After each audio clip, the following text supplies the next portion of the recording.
अस्सलाम वालेकुम। जी स्टूडेंट्स, मेरा नाम मोहम्मद साद और मैं अभी लेक्चर दे रहा हूँ बेसिक प्रिंसिपल ऑफ अकाउंटिंग में। तो basic principle of accounting basically वो चीज़ें हैं, कुछ ऐसे कॉन्सेप्ट्स हैं जिनको हमें मद्देनज़र रखना होता है with respect to when we are doing our accounting system, और ये आपकी बेस है, यानी ये प्राइमरी लेवल पे कंसिडर की जानी चाहिए। अच्छा, अब सबसे पहले इसके अंदर आता है बिजनेस एंटिटी। बिजनेस एंटिटी क्या है कि एक ओनर और एक business, these two are separate from each other. Business अलग है, ओनर अलग है, ठीक है। अच्छा, इसके अंदर पार्टनरशिप और सोल प्रोप्राइटरशिप के अंदर फिर भी हम ये कह सकते हैं कि चलो बिजनेस और ओनर जो है वो एक हो सकता है, since manager can be the owner. मगर अगर ये कंपनी पब्लिक लिमिटेड कंपनी है या लिस्टेड कंपनी है तो ये 100% अलग अलग ही होंगे, सही है। सेकंड, इसका प्रिंसिपल है डबल एंट्री डुअलिटी। जब बिजनेस के अंदर कुछ आएगा तो बिजनेस में कुछ जाएगा भी, बिजनेस इंक्रीज होगा तो बिजनेस में कुछ डिक्रीज होगा भी। ये इंक्रीज और डिक्रीज बिल्कुल बराबर होना चाहिए, ठीक है। जैसे हम पहले बात कर चुके हैं कि बिजनेस और ओनर जो है वो दो अलग अलग हैं, तो इसका मतलब ये है कि जब बिजनेस के अंदर ओनर इन्वेस्ट कर देता है तो बिजनेस अपने आप में एक एंटिटी क्रिएट हो गई। अब बिजनेस के पास क्या आया? पैसा आया, और बिजनेस के पास से गया क्या? ओनरशिप गई। तो बिजनेस के पास कुछ ना कुछ इंक्रीज होगा और कुछ ना कुछ डिक्रीज होगा, ठीक है। फिर तीसरा कॉन्सेप्ट है आपका हिस्टोरिकल कॉस्ट। हिस्टोरिकल कॉस्ट का मतलब ये है कि जो एसेट आपका या जो लायबिलिटी आपकी वो जब खरीदी गई है at the time of purchase, वो जिस कॉस्ट पे थी, आप अपने फाइनेंशियल अकाउंट्स के अंदर उसको उसी वक्त रिकॉर्ड करेंगे, उस अमाउंट पे रिकॉर्ड करेंगे। ऐसा नहीं होगा कि हर साल आप उसकी वैल्यू को चेंज कर देंगे, इंक्रीज या डिक्रीज कर देंगे। हाँ, आप उसमें से जितना उसको यूटिलाइज कर लेते हैं आप उतना उसको रिड्यूस कर सकते हैं लेकिन एक अलग एंट्री पास करके, ना कि आप डायरेक्ट एसेट की वैल्यू को रिकॉर्ड करके या रिड्यूस कर देंगे, या अगर बिल्डिंग है तो उसकी वैल्यू को इंक्रीज कर देंगे। हाँ, अगर आपको बाद में बिल्डिंग की वैल्यू इंक्रीज करनी है तो वो आप रीवैल्यूएट करके, आप प्रॉपर एंट्रीज पास करके, प्रॉपर आप रीवैल्यूएशन के लिए बंदों को बुला के और उसके बाद कर सकते हैं। लेकिन टिल सच टाइम आपको हिस्टोरिकल कॉस्ट पे उसको लेके चलना होगा। यानी हिस्टोरिकल कॉस्ट क्या थी? वो कॉस्ट जिस टाइम पे हमने परचेस की थी, आप वही वैल्यू लेके चलेंगे, ठीक है। फिर उसके बाद कॉन्सेप्ट है मटीरियलिटी का। मटीरियलिटी ये कहती है कि फाइनेंशियल स्टेटमेंट जो है वो चीज़ जो कि डिसीजन मेकिंग के लिए इम्पोर्टेंट है उसको अलग से हाईलाइट करके बताएगी। अब वो जो हाईलाइट करके बताना है अलग से, वो नोट्स के अंदर भी बता सकते हैं, और अगर उसके क्या कहते हैं फाइनेंशियल स्टेटमेंट्स में यानी पीएनएल में और बैलेंस शीट, इनमें तो आ ही रहा होगा। जैसे अगर फॉर एग्जांपल अकाउंट रिसीवेबल है और अकाउंट रिसीवेबल एक बहुत बड़ी अमाउंट से खड़ा हुआ है। अब वो जो अकाउंट रिसीवेबल बहुत बड़ी अमाउंट से खड़ा हुआ है, इसमें कुछ अमाउंट ऐसी है जो कि डाउटफुल है, तो इसको ये नोट्स में मेंशन करेंगे, या अलाउंस फॉर डाउटफुल डेट्स तो बना ही रहे होंगे, लेकिन ये नोट्स में भी मेंशन करेंगे कि भाई ये जो अमाउंट है इसके अंदर, जो अकाउंट रिसीवेबल में इतनी ये अमाउंट है, ये अमाउंट जो है ये हमें जो है ये प्री कंडीशनड है कि ये होगा तो मिलेगी, और वो अमाउंट मटेरियल अमाउंट होनी चाहिए, यानी उससे आपके डिसीजन मेकिंग पे इन्फ्लुएंस होना चाहिए। इसके बाद आपकी पांचवी चीज़ है गोइंग कंसर्न। हम जब एक फाइनेंशियल स्टेटमेंट बनाते हैं तो हम इस सोच के साथ बनाते हैं कि ये बिज़नेस जो है ये लॉन्ग टर्म के लिए चलेगा, ये शॉर्ट टर्म के लिए नहीं चलेगा। हम ये समझते हैं कि ये बिज़नेस फॉरसीएबल फ्यूचर के लिए चलता रहेगा। अगर आपको एक बात पता हो कि यार ये बिज़नेस है ये 10 साल में बंद हो जाएगा, आप कभी भी उसके अंदर इन्वेस्ट करना नहीं चाहेंगे। आप इन्वेस्ट उसी बिज़नेस में करना चाहेंगे जिसमें आपको लॉन्ग टर्म रिटर्न नज़र आ रहा होगा, ठीक है। अच्छा, इसके बाद आपका कॉन्सेप्ट अक्रूवल्स का। अब अक्रूवल्स का कॉन्सेप्ट क्या कहता है आपको? अक्रूवल्स का कॉन्सेप्ट कहता है कि इनकम जो है वो रिकग्नाइज होनी चाहिए जब उसको हम अर्न करते हैं, ना कि जब हमें कैश मिलता है, ठीक है। तो इसका मतलब ये हुआ कि मैं अगर कोई चीज़ या कोई सर्विस या कोई गुड बेच रहा हूँ और मुझे किसी ने एडवांस पैसे दे दिए तो मैं कैश ज़रूर रिकॉर्ड करूँगा, लेकिन मैं इनकम रिकॉर्ड नहीं करूँगा। इनकम मैं उसी वक्त रिकॉर्ड करूँगा जिस पॉइंट ऑफ टाइम पे मैंने वो सर्विस इनकर की या मैंने वो गुड्स डिलीवर किए। इसी तरीके से एक्सपेंसेस भी उसी टाइम पे रिकॉर्ड होने चाहिए जब उसको हम पे कर रहे हैं, वो इनकर हो रहे हैं, ना कि जब वो पे हो रहे हैं। अगर वो हमने एडवांस में पे कर दिए तो वो हमारे एसेट बन जाएगा। इनकम हम अगर एडवांस में रिसीव करेंगे तो हमारी लाइबिलिटी बन जाएगी, यानी इसके अगेंस्ट हमें काम करना है। और एक्सपेंस अगर हमने एडवांस में पे कर दिया तो हमारा एसेट बन जाएगा। इसका मतलब हम इसके अगेंस्ट हम सर्विसेज लेंगे फ्यूचर में।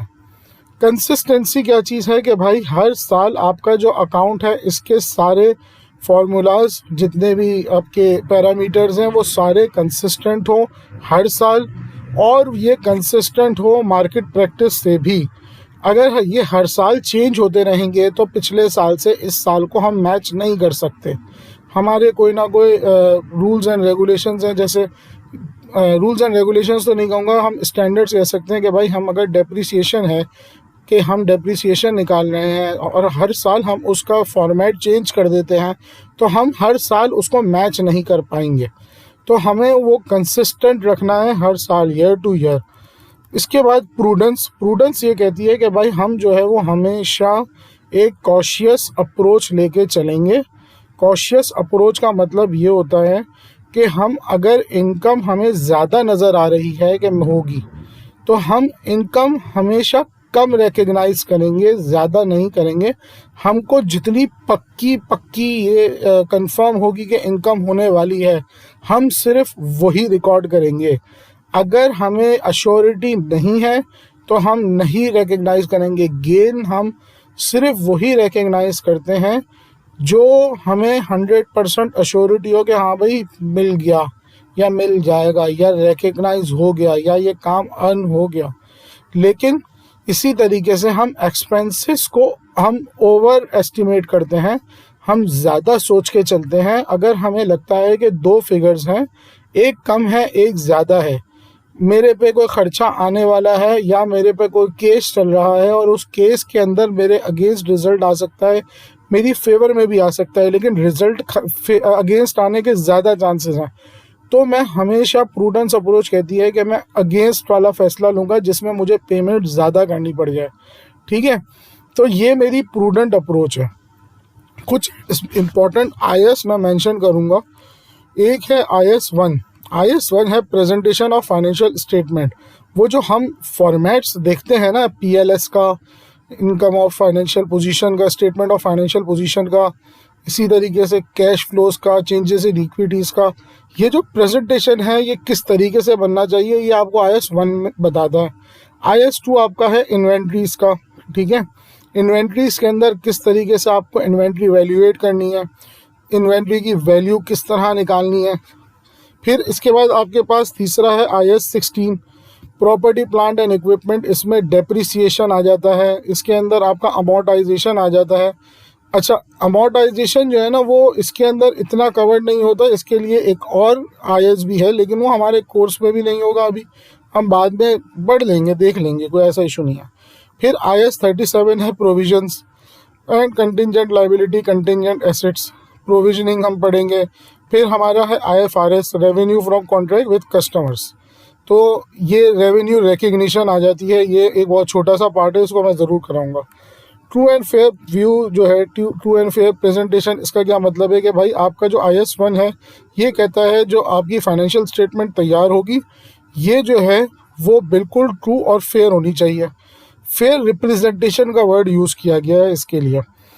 ट्रू का क्या मतलब है, ये सही हो, गलत ना हो, हर इंफॉर्मेशन का सपोर्ट मौजूद होना चाहिए, ये मटेरियल मिस स्टेटमेंट से पाक होनी चाहिए। फेयर का मतलब ये है कि ये बायस ना हो, ये किसी एक का पॉइंट ऑफ व्यू ना दे रहा हो, ये एक जनरली क्या चल रहा है और उसको एक्चुअल पोजीशन के साथ बताए।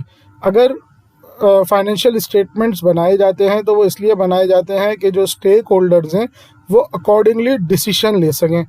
अगर उनके पास ये इंफॉर्मेशन करेक्ट होगी, आगे का जो इनका प्रोस्पेक्ट होगा कंपनी का वो करेक्ट होगा, फेयर होगा, तो ही वो डिसीजन सही ले सकेंगे। और IS 1 के अंदर दो बातें वो कहता है, इम्पोर्टेंट कहता है, एक गोइंग कंसर्न अजम्पशन को सोच के रखना है और एक अक्रूवल कॉन्सेप्ट को सोच के रखना है। और ये दोनों जो हम ऊपर पढ़ के आ रहे हैं वही वाली बातें हैं।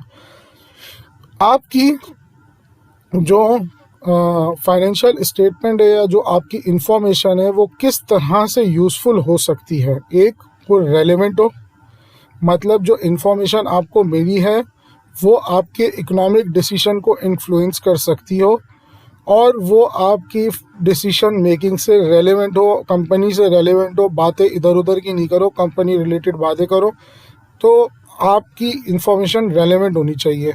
सेकंड, वही फेथफुल रिप्रेजेंटेशन कि ये कंप्लीट हो, न्यूट्रल हो, इसमें कोई गलती ना हो, इसमें कोई बायसनेस ना हो, इसमें कोई मैनिपुलेशन ना हो और बहुत क्लियरली डिस्क्राइब्ड हो। कंपेयर की जा सके, कंपेयर किससे, एक तो टाइम टू टाइम और दूसरा उसी इंडस्ट्री के अंदर किसी और कंपनीज से। तो जैसे उसी इंडस्ट्री में दूसरी कंपनीज स्टेटमेंट बनाती हैं, स्टैंडर्ड फॉलो करती हैं, आप कोशिश करेंगे आप भी वैसे ही बनाएं अपनी स्टेटमेंट, ताकि कंपेयर किया जा सके। आपकी कंपनी फिर कंसिस्टेंसी वाला काम भी करेगी, हर साल कंसिस्टेंट होगी, तो वो फिर से कंपेयर की जा सकती है। वेरीफाइबल हो, कोई भी इंफॉर्मेशन जो आपने यूज़ की है उसको अगर ऑडिटर आते हैं वो वेरीफाई कर सकते हो। वेरीफाई कैसे होंगे? डॉक्यूमेंट्स के थ्रू होंगे। और अगर वेरीफाई नहीं कर सकते तो एटलीस्ट एक्सप्लेनेबल तो ज़रूर हो। फिर फैक्टर आता है टाइमलीनेस का। टाइमलीनेस का मतलब ये है कि भाई आपकी information with in the specific time scale हो। कौन सा टाइम स्केल? कि आपके जो यूज़र है वो उनके डिसीजन पे इन्फ्लुएंस कर सके और रेलेवेंट होनी चाहिए, जो हम ऊपर से बात कर चुके हैं। फिर अंडरस्टैंडेबिलिटी के भाई इंफॉर्मेशन अंडरस्टैंडेबल हो, समझ में आ रही हो, इस तरीके से ना बनाई गई हो कि वो पढ़ने वाले के यूज़र के समझ में ना आए। होपफुली ये वीडियो आपको काम आई होगी। हम इस तरीके की और वीडियोस बनाते रहेंगे, क्लास के साथ साथ चलाते रहेंगे और ये वीडियोस आप खुद भी देखें, एंजॉय करें और किसी और को कॉन्सेप्ट में इश्यूज़ आ रहे हैं आप उनको भी शेयर कर दें। ठीक है, चलें, थैंक यू सो मच, अल्लाह हाफ़िज़।